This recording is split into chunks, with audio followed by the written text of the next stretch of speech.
What up, peoples? I'm going to show you the Necro build I used that got me to level 100 in hardcore with ease.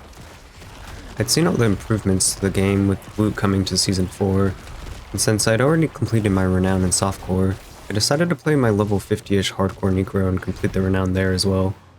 But I ended up enjoying the playstyle of this build so much that I kept on trucking to 100 just to see how it fared in endgame.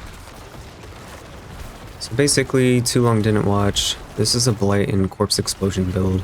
But it utilizes the unique gloves Howl from below so that instead of exploding at the corpse, it sends an auto-aiming skelly Kamikaze soldier to die for your honor at mobs far away from you.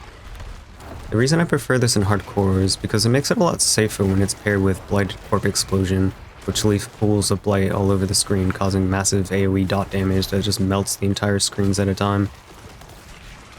Now, being a hardcore-centric build, focus it around being incredibly tanky versus maximum power output.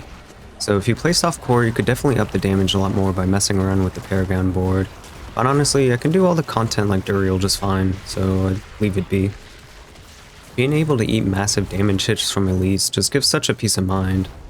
In my entire leveling process, I think I only had one close call around level 96 where I didn't have Blood Mist on cooldown and had a bad freeze explosion, but I still had so much health that I was able to live despite almost getting wrecked.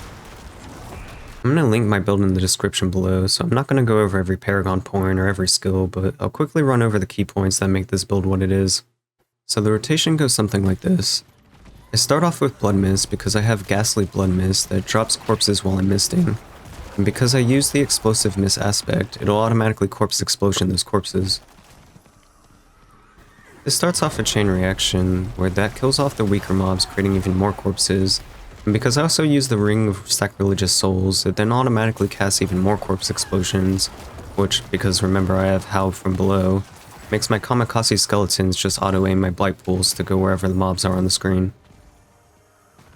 Then I'll just weave my own manual casts of corpse tendrils to suck mobs in and vulnerable them, and then manual cast even more corpse explosions on top of all the automatic ones. Because so many things are dying all at once, I often found that while leveling I couldn't keep up with casting corpse explosion versus the amount of corpses there actually were. So eventually I actually got this unique off Duriel on my first kill called Black River, which not only boosts corpse explosion and all related skills, but makes it so it'll consume multiple corpses at a time, boosting the pool's damage even further, allowing me not to miss out on all the corpses laying around. And then every time my ulti is up, I'll just pop Bone Storm for the extra AoE damage around me. Unfortunately, I can't fit in the shadow damage aspect, but it's not really needed, and I find having the armor aspect on the shield is a lot better at keeping my armor cap so I can run higher night mode dungeons, which should come in handy for the pit in Season 4 too. Eventually I hope to find Lidless Wall, which would make running a lot more faster as it adds Bone Storms around mobs that are hit by the Bone Storm, chaining it much like the Blight Pool chain. The only other part of this rotation is really just when encountering elites. I slap them with a Decrepify, which not only reduces my cooldowns, but also gives another damage buff. And then I use the actual Blight move itself as a nuke to pop all my resources, which gives another damage buff on top of that to make the corpse explosion pools even stronger.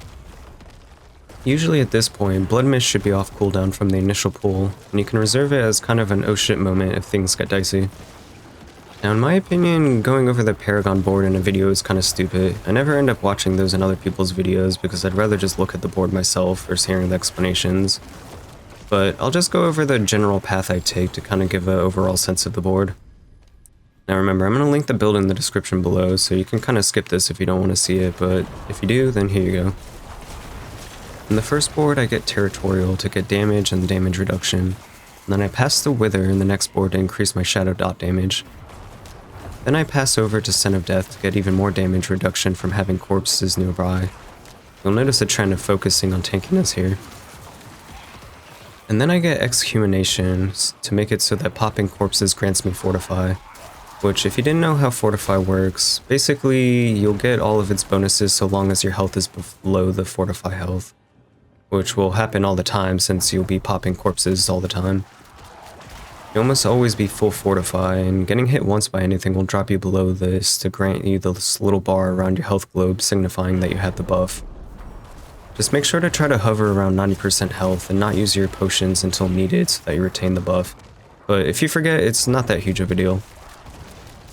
Then I get Darkness and Scourge for even more shadow damage, as well as Pathing to Flesh Eater for the damage buff you get from eating corpses, I guess.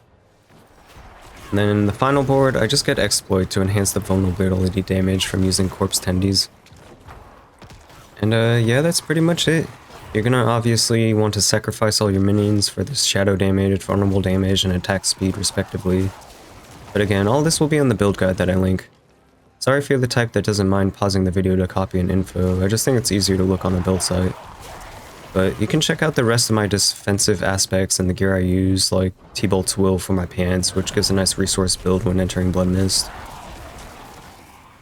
But yeah, I found this build super fun to play and very safe for hardcore, without sacrificing all your damage either. And with Tempering coming out in Season 4, this build should be even stronger with things like bigger pools and whatnot. Anyway, let me know what you think. Would you change this build around, or if you tried it and liked it, leave a comment below. Until next time, Space Goat out. Peace.